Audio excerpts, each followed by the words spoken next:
नमस्ते मोहन सर जी। लंदन में बहुत बहुत स्वागत है आपका। और किसी भी कार्यक्रम की शुरुआत जब हम करते हैं तो हम अपने प्रभु को याद करके करते हैं, और यहाँ पे तो हमारे पास में भारत माता की जो तस्वीर है तो माल्यार्पण से हम इसकी शुरुआत करेंगे। मैं निवेदन करूंगी सर आपसे कि माल्यार्पण के लिए आप आए और भारत माता की जो तस्वीर है उसे माल्यार्पण करें, और बाकी उपस्थित हैं वहाँ पे जरूर उनका साथ दे सकते हैं और हम जा सकते हैं। जोरदार ताली।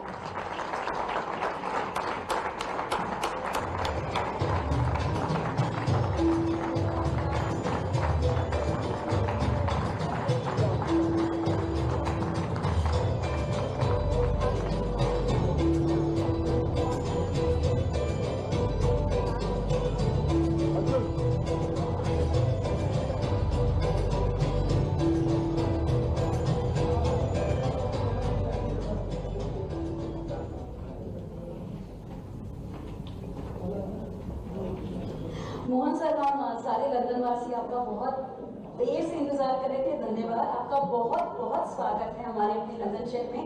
लंदन वासियों, क्या लग रहा है सर को देख के? मिलके एक बार फिर से तालियां हो जाए, जोरदार तालियां।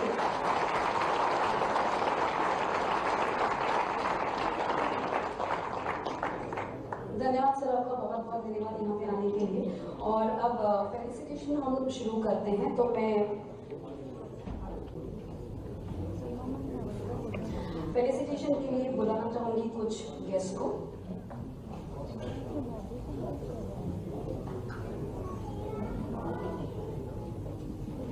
जी, स्वागत तो हमेशा होता है और हर किसी का स्वागत यहाँ पे हम करते हैं। सीएम सर का स्वागत करने वाले हैं हमारे अपने वीरेंद्र शर्मा जी। जी, तो अनफॉर्चुनेटली वीरेंद्र शर्मा जी अभी तक पहुंचे नहीं हैं, तो हमारे अपने मनीष, आप स्वागत करेंगे हमारे सीएम सर का। जोरदार तालियों से स्वागत करिए।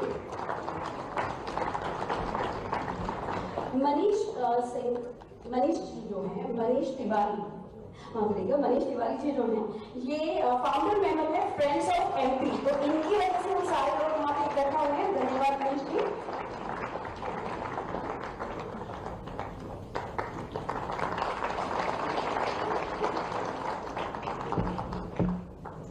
डॉक्टर राजेश राजोरा का स्वागत करेंगे श्री राजेश अग्रवाल जी। राजेश अग्रवाल जी भी इंदौर से बिलोंग करते हैं। ये एक्स डेप्यूटी मेयर रह चुके हैं फॉर बिजनेस लंदन से। मैं प्रार्थना करूंगी राजेश अग्रवाल जी से, राजेश राजोरा जी का स्वागत करेंगे।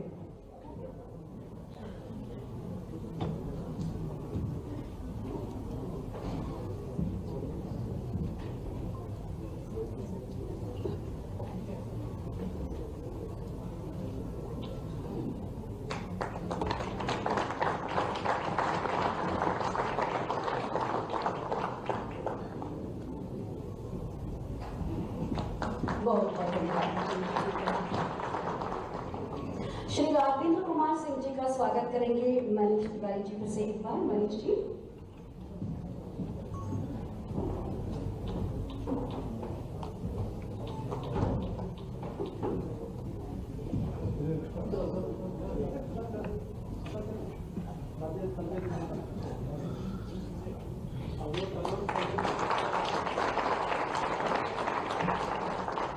संजय दुबे सर का स्वागत कर रहे हैं मनीष जी।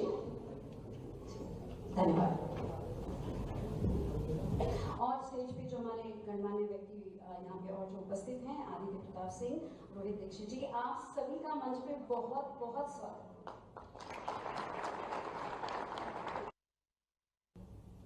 इसके अतिरिक्त उज्जैन विकास प्राधिकरण के अध्यक्ष रहते हुए उन्होंने उज्जैन को नई दिशा देने की पहल की है। मध्य प्रदेश के मुख्यमंत्री के रूप में आज वो प्रदेश को एक नई ऊंचाइयों पर लेके जा रहे हैं। आज यहाँ उपस्थित इंडियन डायस्पोरा माननीय मुख्यमंत्री के विचारों और अनुभव को सुनने के लिए उत्साहित है। मैं माननीय मुख्यमंत्री जी के यही कहना चाहूंगा कि सोने हमारे सरकारी मुख्यमंत्री को मैं आमंत्रित करूंगा कि हम सभी को अपना मार्गदर्शन दें। All ladies and gentlemen,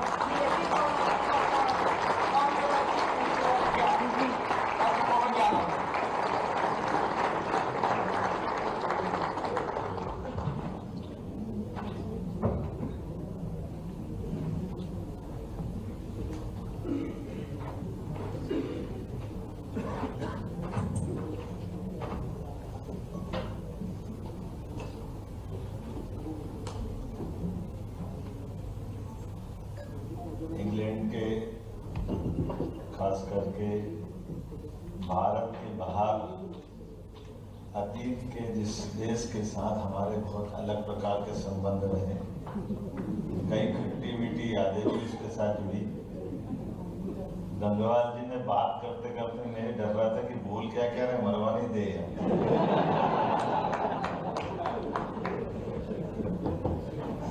मैं पकड़ना चाह रहा था बात को, ये तो मेरे प्रदेश वाले, इनको तो कम से कम सही से पकड़ने, तो बाकी की जगह से तो बत्ती देना हो।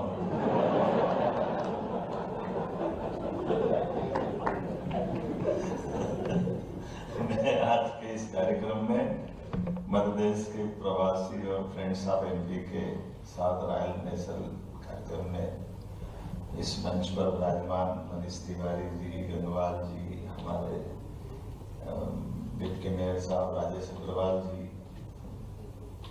मेरे साथ आए मध्य प्रदेश के सभी अधिकारीगण, माननीय एसीएस राजेश राजराज जी, एसीएस हमारे संजय दुबे जी, मनीष सिंह जी, राघवेंद्र सिंह जी, पीएस दो हमारे अपने इंडस्ट्री डिपार्टमेंट के, इस मंचस्थ सभी अतिथिगण, प्यारे मित्रों, मैं सोच रहा था बात शुरू करूंगा तो उसके पीछे कहाँ से शुरू करना चाहिए।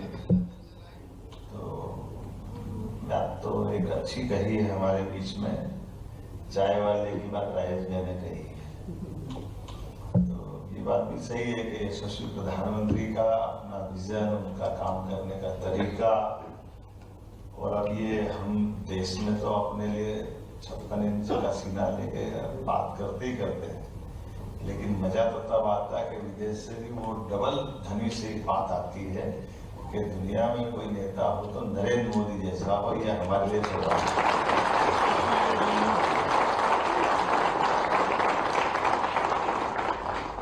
और लोकतंत्र के इस पावन मंदिर के नेता के नाते से दुनिया का सबसे बड़ा देश लोकतंत्र और उसके सबसे बड़ा नेता यशस्वी प्रधानमंत्री नरेंद्र मोदी, और उन्हीं के पद चिन्हों पे चलते हुए पूरा देश अब उनको फॉलो कर रहा है। कैसे कैसे चक्कर खा के गिर रहे हैं लोग, आप देखो कोई हरियाणा में मिलता, कोई महाराष्ट्र में मिलता, समझ में नहीं आते। कोई टीवी पे समाचार देखते जूता फेंकता दिखता, कोई ईवीएम मशीन को गाली बकता निकलता है कि ये हो क्या रहा है। बात सीधी समझ में आती नहीं, मैं पल्ले ही नहीं पड़ रहा कि वो क्या रहा है। अब इनके भी क्या है, ये भी लोकतंत्र की ताकत है। लोकतंत्र की ताकत में इसके रिजल्ट भी बता देते हैं। आप मशीन को खराब बताए तो कश्मीर को भूल जाए, समझ में नहीं आती, हरियाणा पकड़ रहा है और कश्मीर हाथ से जा रहा है। अभी आप बताओ, झारखंड बीजेपी हार रही और महाराष्ट्र जीत रहे, तो ये कैसे हो सकता भाई उनके हिसाब से कि वो गलत है और ये सही है। बोले तो बोले, क्या बोले, अब जो अंदर है वो तो निकलेगा, वो भी क्या करे। एक अच्छी बात जरूर है, चूंकि मंच तो वैसा नहीं है लेकिन बोल देता हूँ, जैसे जानकारी के लिए आप सबकी जानकारी में भी आई जाना चाहिए। यशस्वी प्रधानमंत्री भारत रत्न अटल बिहारी वाजपेयी जी की उदारता, उनका अपना काम करने का तरीका, उनकी व्यवस्थाओं के आधार पर देश में एक लोकतंत्र की बड़ी मिसाल बनी थी। एक ऐसे अपोजिशन के लीडर जो 50 साल तक लगातार कई पहले प्रधानमंत्री से लगा करके जब तक माननीय अटल जी प्रधानमंत्री नहीं बने तब तक सबके सामने खम ठोकते हुए अपनी निष्ठा, ईमानदारी और प्रतिष्ठा के साथ अपनी पार्टी के 2 सदस्यों के साथ में भी वो सदन में थे, तो 100, 200, 300 सदस्य तक के साथ में भी वो पार्लियामेंट में रहे। तो इसी लोकतंत्र में अगाध निष्ठा रखने वाले, और क्या क्या नहीं सुनना, क्या क्या नहीं झेलना पड़ा उनको, लेकिन उन सारे कष्टों के बावजूद भी, तो मैं अभी हमारे मित्रों से गाड़ी में बात कर रहा था कि ये उनके समय भी गठबंधन की सरकार थी देश को आगे ले जाने के लिए, और उस समय भी लोकतंत्र के लिए ये जो अभी चुनौती इधर है वो चुनौती उधर थी। उसमें कांग्रेस का एक छत्र परचम लहराता था, कोई उनको चुनौती नहीं दे सकता था। तो जितने थे सब इकट्ठे होकर के निपटने के लिए अपना प्लेटफॉर्म माननीय पटेल जी के साथ में बन करके आया। हम सब देखते हैं सारी बातों को, तो उधर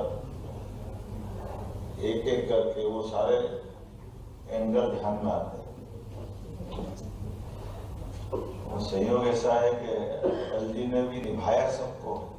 उनके मंत्रिमंडल के साथियों को देखो तो ऐसा लगता है कि सूरज चंद्र एक साथ कैसे रह सकते हैं।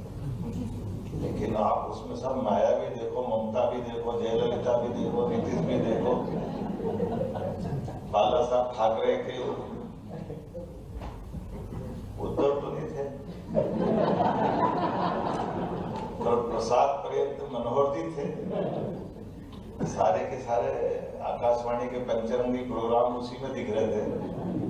और सबको लेके चलने की कुव्वत अगर किसी में थी तो स्वर्गीय भारत रत्न अटल बिहारी वाजपेयी जी में थी। अपने देश में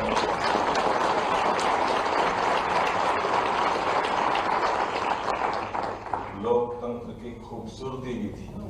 लोकतंत्र के अंदर 24 दलों को लेकर के चलने की क्षमता, और एक बार नहीं, 2 बार नहीं, 3 बार लोकसभा के चुनाव हो रहे हैं।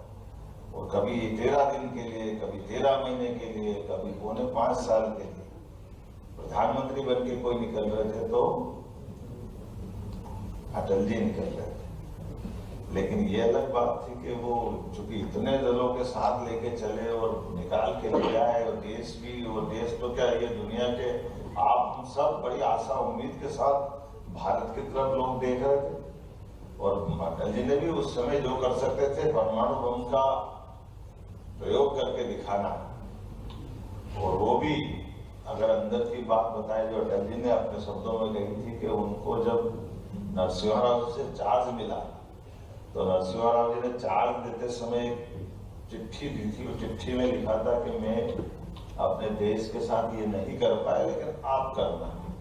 तो वो पत्र में क्या था, अटल जी ने बाद में घोषित किया था कि उसमें लिखा था कि परमाणु बम बनाने की क्षमता देश में है, लेकिन ये वर्तमान की राजनीतिक दुरावस्था कहिए कि कांग्रेस के तत्कालीन नेतृत्व ने उनको वो छूट नहीं दी। ये लोकतंत्र का बहुत खराब पक्ष है जो नरसिम्हा राव जी के सामने हुआ, और वो भी खराब पक्ष हमने बाद में देखा, जिसकी मैं थोड़ी देर बाद बात करूंगा। पर अटल जी ने जिनको सबको लेकर के न केवल परमाणु बम को विस्फोट करके देश की ताकत को दुनिया के सामने स्थापित करके दिखाया कि हमारे लोकतंत्र की ताकत क्या है और देश की आवश्यकता क्या है, हम सबके लिए गौरव की बात थी, गर्व की बात थी, ये सौभाग्य की बात थी। और वहां आपकी ताकत भी सबकी समझ में आई थी जब आप सबकी मदद के माध्यम से कई सारे प्रतिबंध देश ने झेले। विस्फोट तो होना था जो हुआ, वो विस्फोट भी अटल जी पे कम थोड़ी मानता है। एक फोड़े तो फोड़े, दूसरा फोड़े, तीसरा फोड़े, अब नहीं फोड़ सकते। अमेरिका बोल रहा था फिर एक फोड़ दे चोर, फिर आपको बिल्कुल नहीं फोड़ना चाहिए, फिर 5वां फोड़। ये भी बड़ा हर एक बम जैसे चुनौती देते दिख रहा था, और हुआ सबके सामने। लेकिन ये लोकतंत्र की ताकत थी। और उसके बाद का दौर हम सब जानते हैं कि वो अटल जी के बाद का दौर आया मनमोहन सिंह जी। वो भी बहुत विद्वान थे, बहुत समझदार थे, बहुत पढ़े लिखे थे। उनकी अपनी फाइनेंस में गवर्नर की, वित्त मंत्री की कई सारी उपलब्धियां थी जब उन्होंने काम किया। कई नए सुधार भी माननीय मनमोहन सिंह जी ने लागू किए। अब ये अलग बात है कि पता नहीं क्या होता, कभी कभी फॉरेन की डिग्री बहुत काम आती, पर फॉरेन की डिग्री में भारतीय डिग्री भारी पड़ जाती है। ये आप सबसे सिखाते हैं, आप जो कितने जाते यहाँ के आपके लोग तो, मैं तो आपसे कह के हट जाऊंगा, लेकिन आप तो रोज महसूस करते हो। लोग कहते हैं खुद दिमाग यूरोप वालों, मैं तो समझ नहीं पाता दिमाग किसमें, पता ही नहीं चलता। बैंक बैलेंस बताता किसका क्या हो रहा है। बदलते दौर में राजेंद्र भैया ने किया, मैं कैसे कष्ट से आया मैं जानता कि 8 साल से हट ही नहीं रहे, लगातार चल रहे, तो दिमाग किसमें पता ही नहीं चल गया। हमारे अपनी क्षमता योग्यता के बलबूते हुए 7 समंदर पार से मैं आपको धन्यवाद देता, बधाई भी देता। कोई बात नहीं, आप तो टिके रहो, भले 20 साल और टिके रहो, कोई बात नहीं। हमारा आदमी इस काम को पुलिस चला रहा है, क्या चाहिए, होना चाहिए कि नहीं होना चाहिए? अपने पदों पे आकर के पद को सार्थक करना ये मामूली बात नहीं होती, क्षमता योग्यता से होती है। लेकिन मैं जो बात कहना चाह रहा था वो ये कि वो महत्व की बात है जो अपने सबके लिए समझने वाली। माननीय नरेंद्र मोदी जी ने जो सबसे बड़ा काम किया, जिसके कारण से मैं अपनी बात पे आऊंगा, नरेंद्र मोदी जी ने वित्त मंत्री जो प्रधानमंत्री बन गए माननीय मनमोहन सिंह जी, उनने तो सारे फाइनेंस के जानकार होने के बाद तो जो कांग्रेस के पूर्ववर्ती प्रधानमंत्री स्वर्गीय राजीव गांधी कह रहे थे कि मैं इस देश से 1 रुपया भेजता हूँ, नीचे 15 पैसे पहुंचते। उनको दर्द था इस बात, उनको बीमारी तो मालूम पड़ गई लेकिन बीमारी की दवाई नहीं कर पाए, इलाज नहीं कर पाए। उनके दल की सरकार चलती रही, लेकिन चाय वाले ने इलाज कर दिया है। नरेंद्र मोदी जी ने डीबीटी के माध्यम से डायरेक्ट बेनिफिट जो पहुंचाया नीचे तक, ये अपना इस दौर का, बदलते दौर का ये यश आज हमारे अपने देश के अंदर ये जो लागू हुआ है, ये कई देशों के लिए उल्लेखनीय और बड़ा अलग प्रकार का है। यहाँ से अपनी बात चालू होती है कि अब बदलते दौर का कि चाय वाले को मालूम था कि बिना पैसे का भी खाता खुलता है। ये मनमोहन सिंह जी नहीं समझ पाए कि ऐसा भी कोई खाता खुलता है, जो बैंकिंग के सबसे बड़े जानकार। लेकिन जो अपने ईमानदारी से काम करने वाले व्यक्ति का उसका हक का चीज उसके पास मिल जाए, अब इसमें क्या कठिन बात। लेकिन आज हम सबके बीच में न केवल सफलता के साथ डिजिटल खातों का उपयोग करते पूरे देश के अंदर पारदर्शिता के आधार पर, और ये मैं केवल उनकी नहीं, जो छोटे छोटे हमारे निवासी उनको लाभ दिला रहे, अब ये नीचे तक बाकी व्यवस्थाओं पे भी लागू हो गया। और मुझे इस बात की खुशी है कि हमने मध्यम श्रेणी से लगाकर के इंडस्ट्री डिपार्टमेंट में भी जिनको जो सब्सिडी देना वो डायरेक्ट देना चालू कर दी, बीच के सारे हर्डल खत्म कर दिए। हमने कहा कि हमको उद्योगपति में मदद करना, तो उनके खाते में पैसे पहुंच रहे सीधे, क्योंकि जो कमिटमेंट किया वो पूरा होना चाहिए। उसमें गलत क्या है, जो बात कही है वो दिखना भी चाहिए, होना भी चाहिए।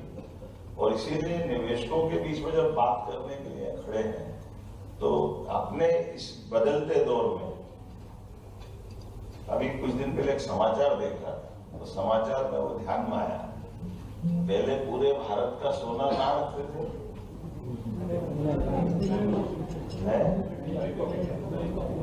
हाँ, कितने टन था साहब? 300। अरे मनीष जी कहाँ कर रहे हैं?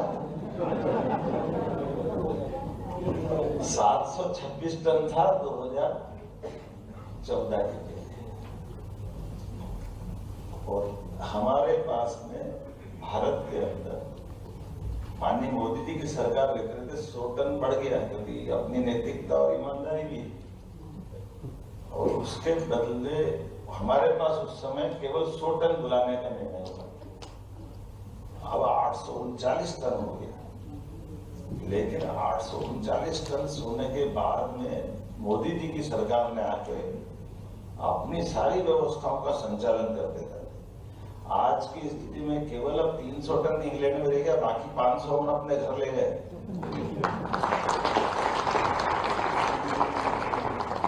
तो ये जो धन ले जाना या सोना ले जाना, ये कोई संकेत दे रहा, आप अगर इसको समझोगे ध्यान में आएगा। बदलते दौर में बदलती वैश्विक व्यवस्थाओं हमारे अपने लोगों को ये संकेत, में कुछ डरा नहीं रहा किसी को, लेकिन कुछ तो है।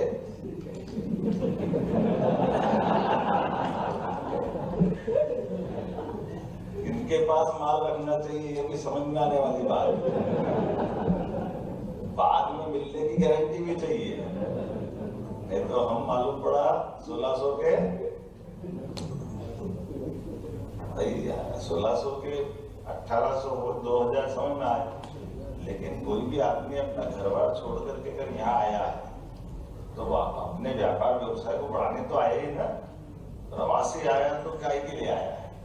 हमारे काम को, हमारी मेहनत की धनराशि को सहेजने के लिए, संभालने के लिए, भविष्य की हमारी चुनौतियों के लिए, आने वाली पीढ़ी के लिए मेहनत कर रहे हैं। अपना घर कौन छोड़ता है? कोई ऐसे छोड़ता है? लेकिन अगर अपना घर छोड़ रहा है तो घर छोड़ने में ये गारंटी भी तो रख रहा है कि मेरे अपने द्वारा किए गए काम का प्रतिफल भी मेरे को मिलना चाहिए कि नहीं मिलना चाहिए? तो मैं दान धर्म करने तो नहीं आया लंदन, और आए भी हो तो दान धर्म भी इच्छा से करो ना, लुटाने के लिए थोड़ी करो। दान के समय देने का भाव, हमारा हाथ ऐसे होना चाहिए, ऐसे नहीं हो जाए, नहीं तो जेब कट गई तो ऐसे हो जाएगा। तो इसमें उसमें बहुत फर्क है। तो मैं आज के दौर में खास करके सरकार के माध्यम से जो काम अपन ने कर रहे हैं, उन व्यवस्थाओं में यशस्वी प्रधानमंत्री के नेतृत्व में सभी सरकारें काम कर रही हैं, और सभी सरकारें डबल इंजन की सरकार के नाते से काम कर रही हैं। और हमारे लिए मुझे इस बात की प्रसन्नता है कि अपने विभाग ने, हर एक विभाग ने, अभी यहाँ जितने हमारे CSI ये तो आई, अभी आपको लघु फिल्म दिखाई होगी, प्रत्येक क्षेत्र में हमने अपने इंफ्रास्ट्रक्चर पे काम किया कि हर नीचे से नीचे तक, गांव से गांव तक सड़कें बनाए, बिजली की पर्याप्त पूर्ति कर। लैंड में अब छोटे छोटे मसले, जैसे उदाहरण के लिए हमारे अपने टेक्सटाइल के, यहाँ अभी आपके साथ बैठे होंगे, कौन बैठे? प्रतिभा सिंटेक्स, जरा हमारे शिरीष चौधरी जी खड़े हो जाए।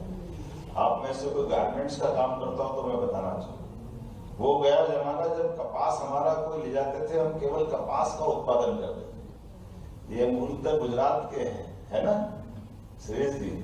अभी उज्जैन में 4 महीने पहले एक फैक्ट्री का लोकार्पण कराया मेरी अपने क्षेत्र में।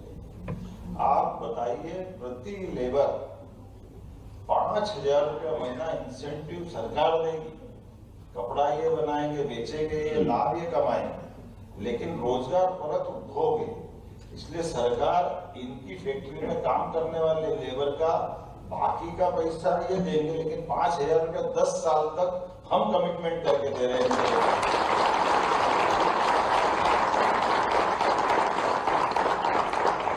हमको हमारे कॉटन का, हमको वही कपड़ा बनवाना है, हमें रेडीमेड गारमेंट्स में काम करवा के उसका निर्यात करा। और ये एक नहीं, ऐसे अभी बेस्ट इंटरप्राइजेस वाले का वो भी है ना अपने बीच में, तमिलनाडु साथ है, वो उधर का लास्ट में था। इन्होंने भी एक बंद पड़ी अपनी सोयाबीन प्लांट, उस बंद पड़ी सोयाबीन प्लांट में 4000 का कारखाना इनने भी लगाया। और केवल ये नहीं, गोकुलदास वाले होंगे यहाँ, अभी भोपाल, इंदौर, उज्जैन, लगातार हर जगह। और केवल ये नहीं, ऐसे दूसरे सेक्टर में, IT के सेक्टर में हमारे ऐसे सभी कल आपको बताएंगे अलग से। हमारे टूरिज्म का सेक्टर, आप अपनी टूरिज्म की लैंड बैंक हम सबको बता रहे हैं, टूरिज्म के माध्यम से भी आप इन्वेस्टमेंट करिए, टूरिज्म के माध्यम से भी हम अलग अलग प्रकार की सब सुविधा दे रहे हैं। कौन सा वो क्षेत्र है जिसमें बिजली, पानी, सड़क, भूमि, टैक्स की छूट, सब प्रकार की छूट देते हैं? क्योंकि कुल मिलाकर के बदलते दौर में हमारे अपने मध्य प्रदेश के अंदर जो अभी उद्योग व्यापार के लिए अनुकूलता बन रही है, दिन दूनी रात चौगुनी। तो इसीलिए हमने पद्धति चालू की कि पहले केवल इंदौर में इन्वेस्टमेंट होता था, अभी इंदौर तो अपना है ही। कि इंदौर के मेरे मित्र में अब क्या हुआ कि मैंने अलग अलग सबके प्रभार बांटे, तो प्रभार बांटे, सब जिलों को अलग अलग दिया, और इंदौर को मैंने अपने पास रख लिया। लोग कह रहे मेरे को प्रभारी मंत्री, मैंने प्रभारी नहीं हुई। मेरे मकान में 5 कमरे किराया दे रहे, 4 में रह गया, 1 बच गया तो मैं किराएदार थोड़ी हो गया।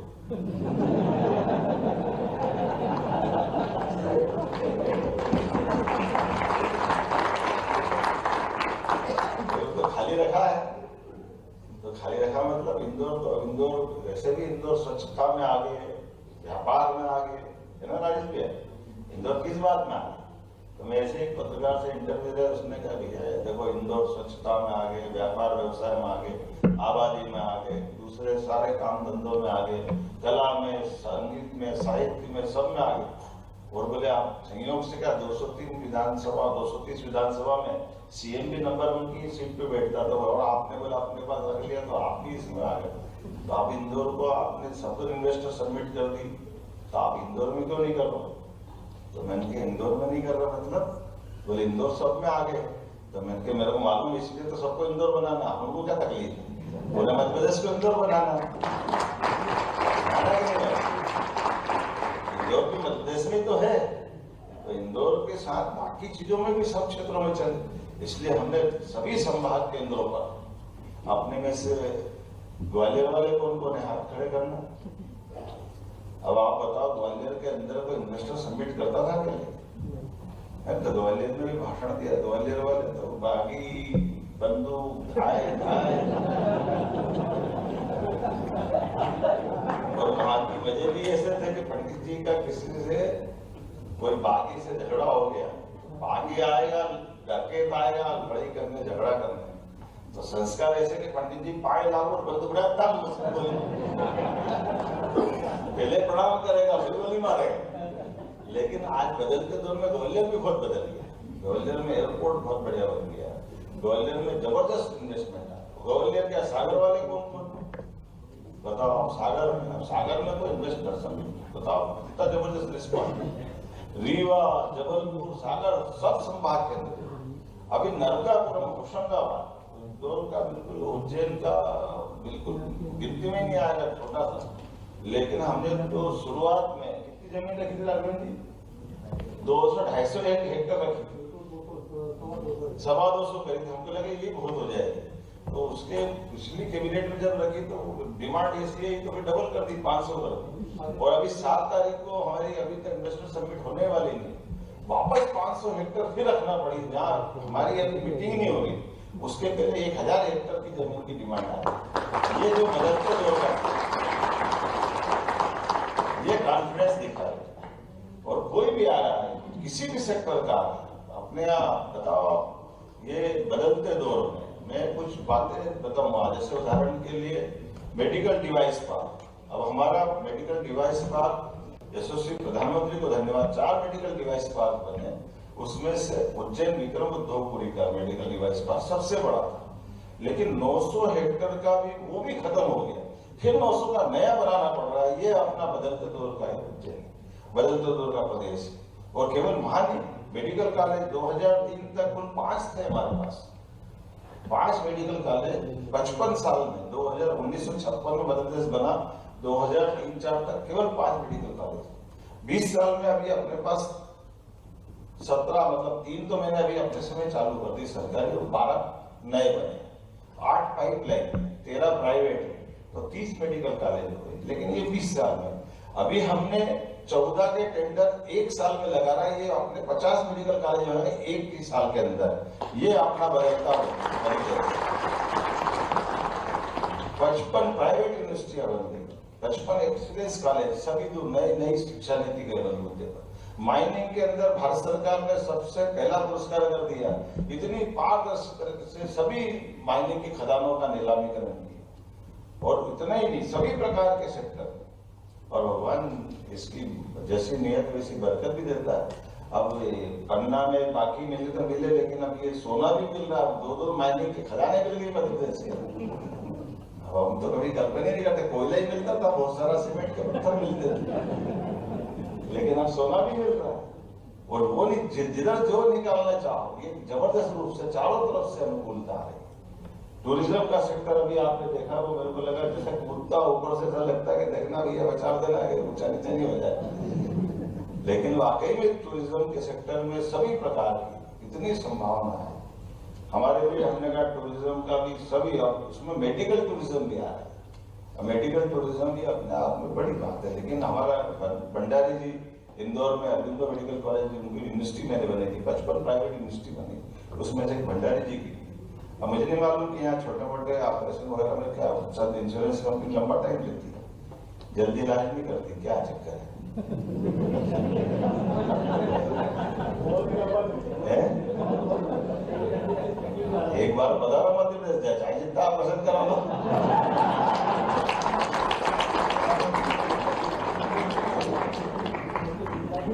आपके है ना, और बिल भी आधा बने 1/4। देखो आने जाने का खर्चा, महाकाल के भगवान के दर्शन अलग, 10 आरती करा के भेजेंगे।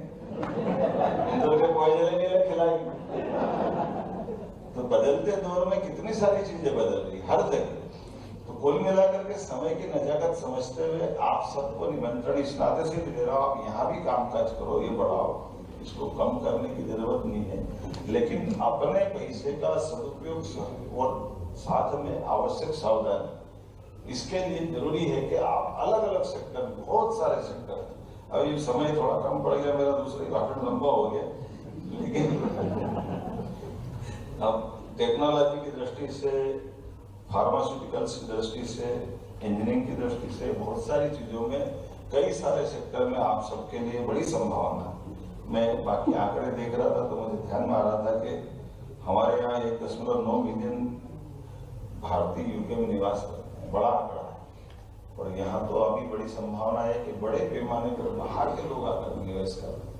तो हमने भी एक क्रम बनाया। वैसे तो हमने प्रयास ये किया है कि हमारा मध्य प्रदेश में निवेश करने वाले लोगों के लिए प्रत्येक संभाग में तो हम कर ही रहे हैं, अब ग्लोबली फरवरी में भोपाल में भी करने वाले, भोपाल में भी पहली बार होगी, सभी संभागों में पहली बार होगी, लेकिन हमने कहा ये करते रहना है। तो अपने प्रदेश के अंदर जो व्यापार व्यवसाय कर रहे हैं, जो ऑलरेडी इंडस्ट्री चला रहा है, उनकी भी सारी कठिनाई समझते हुए वो 1 से 2 करें, उनके लिए भी अवसर दे रहे हैं।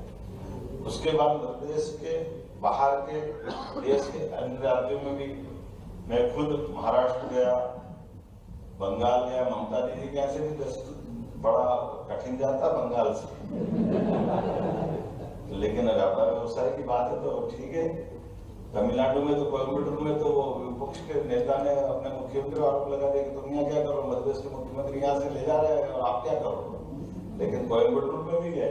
तो हर जगह जहां जहां भी व्यापार व्यवसाय की बड़ी संभावना है, उनको भी आमंत्रण देना। मुझे इस बात का संतोष है, आज की स्थिति में लगभग 2.5 लाख करोड़ से ज्यादा का निवेश हमारे एमओयू होकर के मध्य प्रदेश में और इससे और आगे जाकर के जैसे जैसे हमने कल्पना नहीं की थी उससे आगे अच्छा रिस्पॉन्स मिला। बदलते दौर में आज के समय में किसी भी सेक्टर, एनर्जी सेक्टर में, एनर्जी में सभी प्रकार से हमारी नवकरणीय ऊर्जा के मामले में भी, सोलर के अंदर भी, ओंकारेश्वर में ममलेश्वर के पास तालाब के नर्मदा जी के पानी के ऊपर विश्व का सबसे बड़ा ग्लोबली एक तरह से सोलर पार्क अपना बनाया, और इतना ही नहीं, एक दूसरे प्रकार से हमारे लिए आई। माननीय शर्मा जी बहुत है, हम साथ में थे, आपने शुभकामना दी थी दिन में, आज बातचीत करते करते। तो टूरिज्म का होगा, एजुकेशन का होगा, हेल्थ का होगा, एनर्जी का होगा, इंफ्रास्ट्रक्चर का होगा, बल्कि अब तो कोशिशें कर रहे हैं कि हमारे अपने जो महानगर, इन महानगर में फूड इंडस्ट्री विभिन्न प्रकार की, जैसे इंदौर, भोपाल, ग्वालियर, जबलपुर, इनकी आसपास की मेट्रोपॉलिटन कल्पना लेते हैं। उतनी झंझट नहीं है जितने यहाँ कानून ज्यादा बना देते हैं, डेवलपमेंट कम करने देते, लेकिन थोड़ी उसको छूट देते हुए अपने विकास के मामले में मध्य प्रदेश के सारे दरवाजे खोलते, और उसमें हमारे खास करके अपने जैसे लोग जो यहाँ से महत्वपूर्ण दुनिया को भी देखा हुआ वो अपना व्यवसाय में भी सफलता के लिए देगा, तो उनको अच्छे से अच्छा अवसर मिले। तो इस नाते से हमने कहा, मैं वैसे टूरिज्म का चेयरमैन था, तब 11 में भी आया था, 13 में भी आया था, लेकिन टूरिज्म में अपने मध्य प्रदेश ने बहुत प्रगति की। अब तो आप अंदाज लगा लो, मेरे को नहीं मालूम एयर एम्बुलेंस फ्री मिलती क्या है? एयर एम्बुलेंस फ्री है?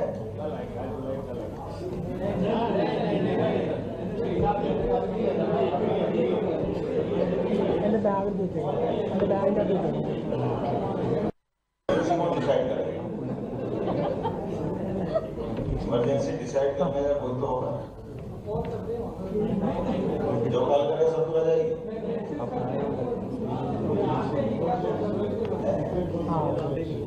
आप बताएंगे जैसे इमरजेंसी हो तो अपने यहाँ तो सरल है मामला।